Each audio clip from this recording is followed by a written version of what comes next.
കൂടുതൽ വാർത്തകൾക്കും വിശേഷങ്ങൾക്കും Malayali online subscribe ചെയ്യൂ. എല്ലാ വാർത്തകളും മുടങ്ങാതെ ലഭിക്കാൻ ബെൽ ഐക്കണിൽ ക്ലിക്ക് ചെയ്യൂ.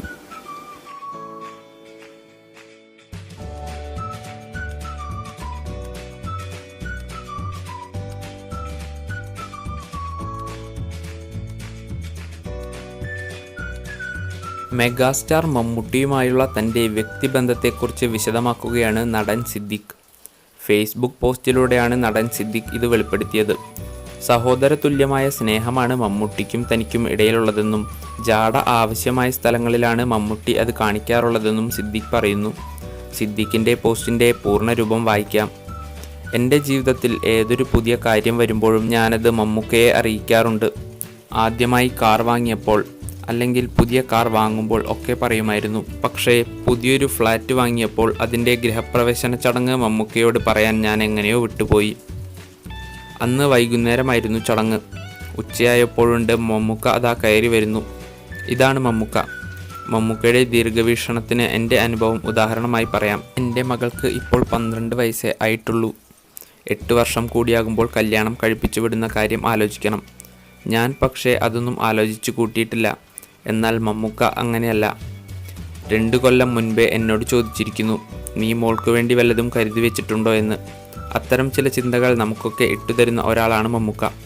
എറണാകുളത്ത് ഞാൻ പുതിയൊരു ഹോട്ടൽ തുടങ്ങുന്ന സമയം അതിൻ്റെ കുറേ പണികളുമായി ബന്ധപ്പെട്ട കാര്യങ്ങൾ ഫോണിൽ പറയുന്നത് കേട്ടിട്ട് മമ്മൂക്ക ചോദിച്ചു, ഹോട്ടലിൻ്റെ പണികൾ എവിടെ വരെയായെന്ന്. ഞാൻ മമ്മൂക്കയോട് പറഞ്ഞതിങ്ങനെയാണ്, എൻ്റെ മമ്മൂക്ക, അത് എടുത്താൽ പൊങ്ങാത്ത ഒരു ചുമടായിപ്പോയി. അത് കേട്ടിട്ട് മമ്മൂക്ക പറഞ്ഞതിങ്ങനെയാണ്, മോനെ, എടുത്താൽ പൊങ്ങാത്ത ചുമടെടുത്തവനെ രക്ഷപ്പെട്ടിട്ടുള്ളൂ. നിന്നെക്കൊണ്ട് എടുത്താൽ പൊങ്ങുന്ന ചുമടാണെങ്കിൽ നീ ആ ചുമടുമായി അങ്ങ് നടന്നു പോകും. ഇപ്പോഴാണ് നിനക്കത് എടുത്താൽ പൊങ്ങാത്ത ചുമടായത്. കുറച്ചു നേരം കൊണ്ട് പൊക്കി എടുത്താൽ നിനക്കത് ചുമക്കാൻ പറ്റും. അങ്ങനെ വേണം ഒരു കാര്യം ഏറ്റെടുക്കാൻ. അത് സാധിച്ചു കഴിയുമ്പോൾ വലിയ ഒരു സന്തോഷവും തോന്നും. ഇങ്ങനെയൊക്കെയുള്ള വാക്കുകൾ നൽകുന്ന ഒരു എനർജി ഭയങ്കരമാണ്. മമ്മൂക്ക വളരെ ഓപ്പണാണ്. ഏതു കാര്യവും പറയാം, അഭിപ്രായങ്ങൾ ചോദിക്കാം, തർക്കിക്കാം, ബഹളം വയ്ക്കാം. ഞാനും മമ്മൂക്കയും തമ്മിൽ അതുമുണ്ടായിട്ടുണ്ട്. സ്നേഹവും സൗഹൃദവും ഒക്കെ വേറെ. മമ്മൂക്ക എന്നെ എടാ എന്നും നീയെന്നും ഒക്കെ വിളിക്കും. അങ്ങനെ വിളിച്ചാൽ അത് സ്നേഹമുണ്ട്.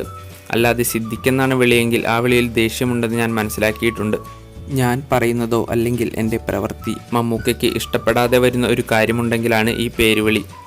സിദ്ദിഖേ, നീ അങ്ങനെ പറയരുത് എന്നാണ് മമ്മൂക്ക പറയുന്നതെങ്കിൽ അതിലിത്തിരി ദേഷ്യമുണ്ടെന്ന് കൂട്ടിക്കൊള്ളണം.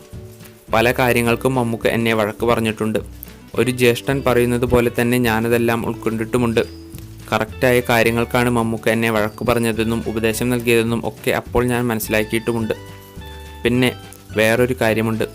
എൻ്റെ വീട്ടിൽ ഒരാൾ വന്നാൽ ഞാനും അയാളും തമ്മിൽ എങ്ങനെ പെരുമാറുന്നുവോ അല്ലെങ്കിൽ അടുപ്പം കാണിക്കുന്നുവോ അതിനനുസരിച്ചായിരിക്കും എൻ്റെ വീട്ടുകാരും അയാളോട് പെരുമാറുക. ഞാൻ അയാളെപ്പറ്റി വീട്ടിൽ പറയുമ്പോൾ അതിനനുസരിച്ചുള്ള ഒരു പെരുമാറ്റം വീട്ടുകാരിൽ നിന്നും ഉണ്ടാവുക സ്വാഭാവികമാണ്. മമ്മൂട്ടിയുടെ ഭാര്യയും മക്കളും സഹോദരന്മാരും ഒക്കെ എന്നോട് പെരുമാറുന്ന രീതിയിൽ നിന്നും നമുക്കത് മനസ്സിലാക്കുകയും ചെയ്യും. എനിക്ക് പരിചയമില്ലാത്ത മമ്മൂക്കയുടെ ബന്ധുക്കൾ ഇല്ല എന്ന് തന്നെ പറയാം. മമ്മൂക്കയുടെ മനസ്സിൽ എനിക്കുള്ള സ്ഥാനം എന്താണെന്ന് ഈ രീതിയിൽ പലപ്പോഴും ഞാൻ മനസ്സിലാക്കിയിട്ടുമുണ്ട്. അതുപോലെ തന്നെ ഒരു നടൻ എങ്ങനെ നടനായി മാറുന്നു, അതിനു വേണ്ടുന്ന വളർച്ചയ്ക്ക് എന്തെല്ലാം കാര്യങ്ങൾ ചെയ്യണം, നമ്മുടെ ബോഡി ലാംഗ്വേജ് എങ്ങനെ കീപ്പ് ചെയ്യണം, നമ്മുടെ ഓഡിയോ ലെവൽ, ഇങ്ങനെയൊക്കെയുള്ള പല കാര്യങ്ങളും വളരെ സീരിയസ് ആയി ഞാൻ മമ്മൂക്കയിൽ നിന്നും പഠിച്ചിട്ടുണ്ട്. ഇതുപോലെയുള്ള പല കാര്യങ്ങളും മമ്മൂക്കയെ പോലെ ഒരു നടന് മാത്രമേ പറഞ്ഞു തരാൻ കഴിയൂ. അല്ലാതെ ഒരു സംവിധായകനിൽ നിന്നും നമുക്കിതൊന്നും പഠിക്കാൻ കഴിയില്ല. മമ്മൂക്കയ്ക്ക് ജാടയാണ്, തലക്കനമാണ് എന്നൊക്കെ പറയുന്നവർ പലരുമുണ്ട്. പക്ഷേ ഞാൻ എൻ്റെ ഒരു അഭിപ്രായം പറയാം. മമ്മൂക്ക അങ്ങനെ പെരുമാറിയിട്ടുണ്ടെങ്കിൽ അതങ്ങനെ തന്നെ പെരുമാറണം എന്ന് തന്നെയാണ് എനിക്ക് പറയാനുള്ളത്. മമ്മൂക്ക ജാട കാണിച്ചിട്ടുണ്ടെങ്കിൽ അത് ജാട കാണിക്കേണ്ട സ്ഥലങ്ങൾ തന്നെയായിരുന്നു എന്നാണ് എനിക്ക് പലപ്പോഴും തോന്നിയിട്ടുള്ളത്. അതിന് അദ്ദേഹത്തിൻ്റെ പേഴ്സണാലിറ്റി തന്നെയാണ്. കൂടിപ്പോയാൽ ഞാൻ മമ്മൂക്കയെ നിരുത്സാഹപ്പെടുത്താറുണ്ട്. വീഡിയോ ഇഷ്ടപ്പെട്ടെങ്കിൽ ലൈക്ക് ചെയ്യൂ. നിങ്ങളുടെ വിലയേറിയ അഭിപ്രായങ്ങളും നിർദ്ദേശങ്ങളും കമൻറ്റ് ചെയ്യൂ.